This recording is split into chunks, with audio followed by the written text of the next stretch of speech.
Udaipur police ने गोगुंदा थाने के उबेश्वर के जंगलों में हुए डबल मर्डर केस का 72 घंटे में खुलासा कर दिया है।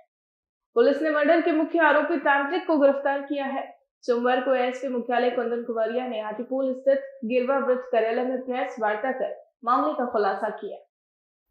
दरअसल बीते शुक्रवार को जौरमाइंस निवासी चतर सिंह ने मृतका सोनू कुंवर के पिता भूर सिंह के साथ एक लिखित रिपोर्ट दी कि उनका बेटा राहुल मीणा, जो कि एक सरकारी टीचर है और 15 नवंबर से घर से गायब है। उनकी पुत्रवधू श्वेता ने जब राहुल के मोबाइल पर फोन किया तो गोगुंदा थाने पर राहुल का मोबाइल होना बताया। साथ ही यह भी बताया कि एक अज्ञात पुरुष और महिला की लाश केला बावड़ी के जंगलों में मिली है, जिस पर श्वेता ने उन्हें बताया तो वह अपने परिजनों के साथ रवाना हुए और गोगुंदा सीएचसी पहुंचे। जहां उन्होंने मोर्चरी में लाश देखी तो वह उनके बेटे राहुल मीणा की ही लाश निकली। साथ ही एक अन्य महिला की पहचान भूर सिंह ने अपनी बेटी सोनू कुंवर के रूप में की। दोनों के शरीर पर गंभीर चोटों के निशान थे, जिस पर पुलिस ने मामला दर्ज कर जांच शुरू की।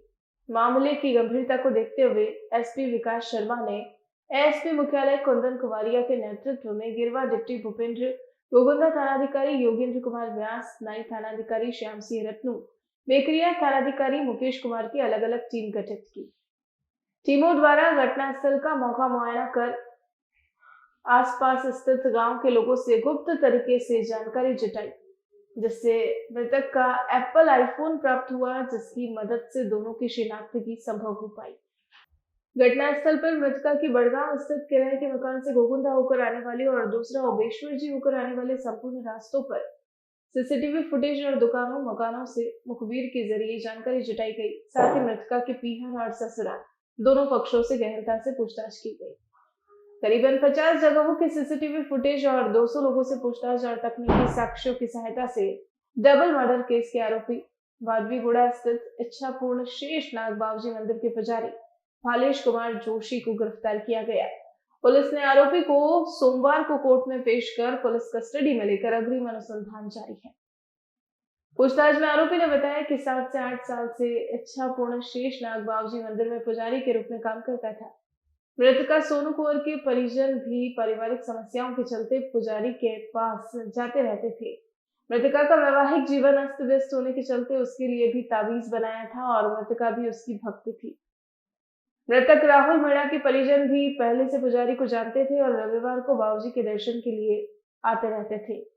आरोपी भालेश कुमार जोशी ने बताया कि मृतका मंदिर में दर्शन के दौरान ही राहुल के संपर्क में आई, जिससे कुछ टाइम बाद राहुल के अपनी पत्नी से झगड़ा और परेशानी होने लगी तो उसके परिजनों ने पुजारी को इसका उपाय और समझाइश करने को कहा।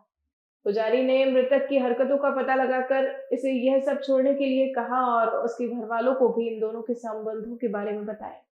आरोपी भालेश कुमार जोशी ने बताया कि इससे दोनों नाराज होकर 5-6 महीने से उसे बदनाम करने और कहीं का नहीं छोड़ने की बात कहने लगे, जिससे उसे अपने भक्तों में मेरे बने बनाए नाम और पहचान का खराब होने का डर सताने लगा, इसीलिए इनको रास्ते से हटाने का प्लान बनाने लगा। आरोपी ने आसपास की दुकानों से करीब 50 फेविक्विक अपने मंदिर में इकट्ठा कर ली। चूंकि यह तावीज बनाने में उसको काम में लेता था तो किसी को शक भी नहीं हुआ।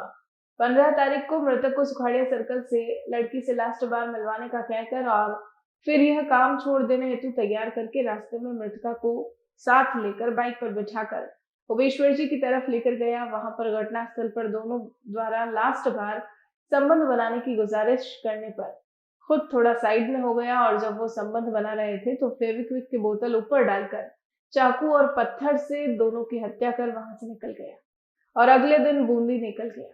आरोपी को पकड़ने में गोगुंदा थाने के कांस्टेबल नंदकिशोर गुर्जर की विशेष भूमिका रही। वहीं आरोपी को पकड़ने में गोगुंदा थानाधिकारी योगेंद्र कुमार व्यास, नाई थानाधिकारी श्याम सिंह, बेकरिया थानाधिकारी Mukesh Kumar, SI Devilal, Harshraj Singh, Nandlal, head constable Vijesh Kumar, Nandkishore Gurjar आदि शामिल रहे। 18 नवंबर की मॉर्निंग को गोगुंदा का केला बावड़ी के मजावत के जंगलों में 2 डेड बॉडीज़ मिली थी। एक लेडीज़ की, एक जेंट्स की, और दोनों नग्न अवस्था में थी और काफ़ी ग्रूसम अवस्था में उनकी डेड बॉडीज़ थी। इंजरीज उनके चेहरे कुचले हुए थे और बॉडी पे खूब इंजरी मार्क्स थे। इस घटना की गंभीरता को देखते हुए 302 में मुकदमा दर्ज किया गया 510/22 और मौके पे मैं डिप्टी साहब SHO गोगुंदा व SHO नईम पहुँचे। मौके का तकनीकी निरीक्षण किया गया।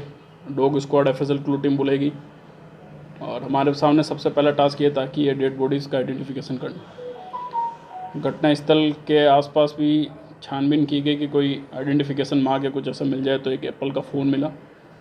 फ़ोन को ऑन करने के पश्चात पता चला कि वो फ़ोन जो है मृतक राहुल मीणा का है। इससे उनका आइडेंटिफिकेशन हुआ। प्राइमा फेसे एक आइडेंटिफिकेशन हुआ। मृतका का भी घर से और उसके घर से लोगों को बुलवाया गया। उन्होंने शिनाख्त की कि इस पर मुकदमा दर्ज किया गया उनकी रिपोर्ट में। जितना विभत्स सीन ऑफ क्राइम था उसके हिसाब से एक special investigation team SP sir ने बनाई थी। मेरे नेतृत्व में गोगुंदा CI साहब, CO गिरवा साहब, नई SHO, बिक्री SHO। आइडेंटिफिकेशन के बाद जब हमें आइडेंटिफिकेशन मिल गया तो CCTV और CDR एनालिसिस से हमने लगभग 50 CCTV फुटेज चेक किए कि ये किन किन के हो सकते हैं। इनका रूट पूरा हमने स्कैन किया। रूट पे CCTV चेक किए गए। उसके पश्चात इनके CDR का अवलोकन फरमाया गया।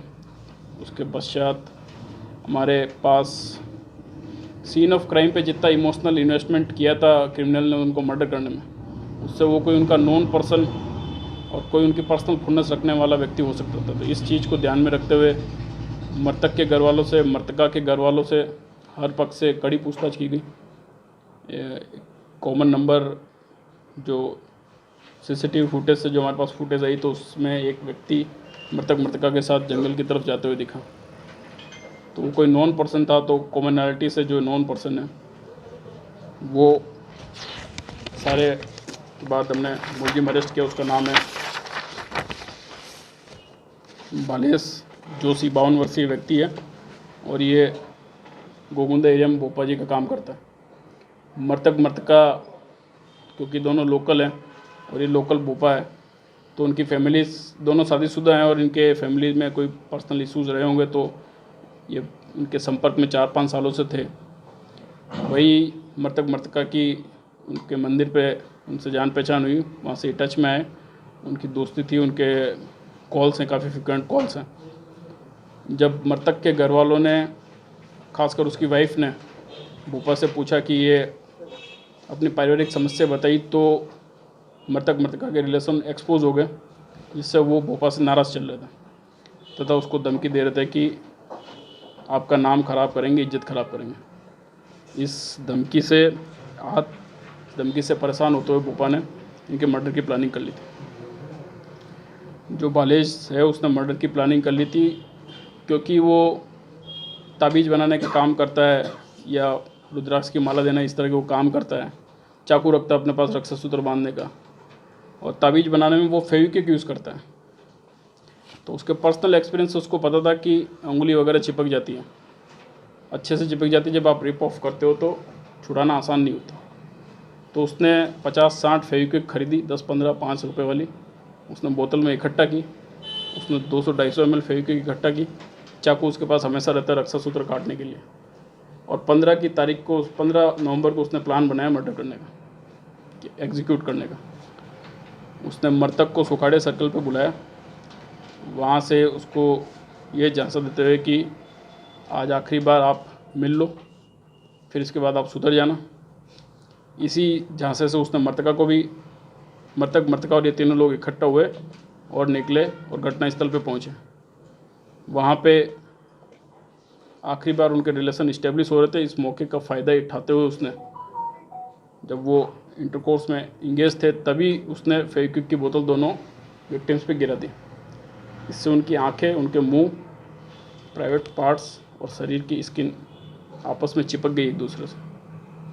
कुछ उसके हाथ पे भी फेविक्विक गिर गया। उसने ग्लव्स पहन रखे थे। और उसके बाद जब वो थोड़े से फिर भी पेसिफाई नहीं हुआ तो उसने चाकू से उनके गलों पे वार किया, उनका मर्डर कर दिया। फिर वो गलों पे वार करने से भी नहीं मरे, थोड़ा और चिल्लाने लगे और वो फोर्सफुली जब एक दूसरे से दूर हुए तो इसमें उनकी स्किन एक दूसरे से निकल के एक दूसरे पे चिपक गई और प्राइवेट पार्ट भी रिप ऑफ हो गया। इसके बाद उसने उनकी पहचान को छुपाने के लिए और ये इंश्योर करने के लिए कि मर गए, दोनों का चेहरा पत्थर से कुचल दिया। और जिस बाइक से वो आया था फिर उससे वो वापस चले गए घर पे। इस घटना को कारित करते समय उनके हाथ में इंजरी आई थी, पैर में भी थोड़ी सी इंजरीज थी। उनके मेडिकल रिपोर्ट अपन ने करवाई है टेस्ट।